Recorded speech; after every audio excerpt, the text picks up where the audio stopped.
ఇదండి మధురై తన్ని చట్నీ అంటారు. చూసారా ఎన్ని నీళ్ళైనా పోయొచ్చు. నేను మిక్సీ చేసిన నీళ్ళు కూడా పోసేస్తున్నాను.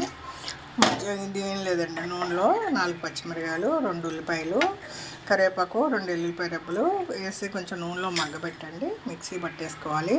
కొబ్బరి అవసరం లేదు దీనికి. మిక్సీ పట్టి లూజ్గా మీరు ఇలా తన్ని చట్నీ అంటారు. మీరు మధురై వెళ్తే ఇడ్లీ పెట్టి చట్నీ ఇలా పోస్తారు. లూజ్గా ఉంటుంది కానీ టేస్ట్గా ఉంటుంది. దీనికి చిన్న తాలింపు వేసుకుంటా అంటే బ్రహ్మాండంగా ఉంటుంది. ఎంత చట్నీ అన్న ఇడ్లీలు మునిగిపోయేలాగా చట్నీ వేసుకుని తింటే కమ్మగా ఉంటుంది.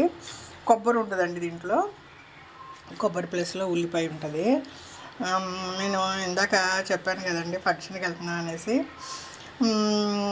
మరండి ఫంక్షన్కి వెళ్ళాలంటే మనకి ముందు ఏం చీర అది నగలు అది ఒక సమస్య అయితే అండి. వెళ్ళేప్పుడు అక్కడ ఉండే పెళ్ళికూతురు పెళ్ళికొడుకు శ్రీమంతం దానికి తగ్గట్టు అండి గిఫ్ట్లు ఏదో ఒకటి తీసుకుని వెళ్ళాలి. అదండి ఆ ప్రాబ్లము. ముందు రోజే చెప్పారనుకోండి కొంచెం కష్టమైపోతుంది. నిన్న వాళ్ళు చెప్పేసరికి సాయంత్రం అండి, నైటు 7 గంటలకు చెప్పారు. ఈలోపు కరెంటు పోయింది.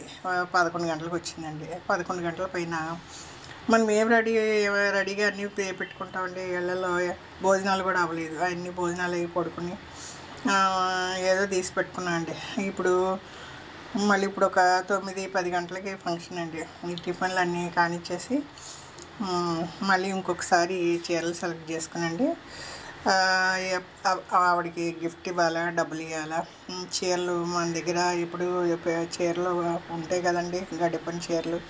సరే దాంట్లో ఒక చీర తీసి పండు తాంబూలం వేసి ఇచ్చేద్దామా, ఇదండి ఆలోచన. మనసు ఇటొక అడుగు అంటే అటొక అడుగు. మనం ఈ పని చేస్తూనే ఉంటాం కానీ మనసు అంతా బీరువా మీదే ఉంటుంది. ఏ చీర తీద్దాం, ఏ చీర ఇద్దాం, మనం ఏం కట్టుకుందాం.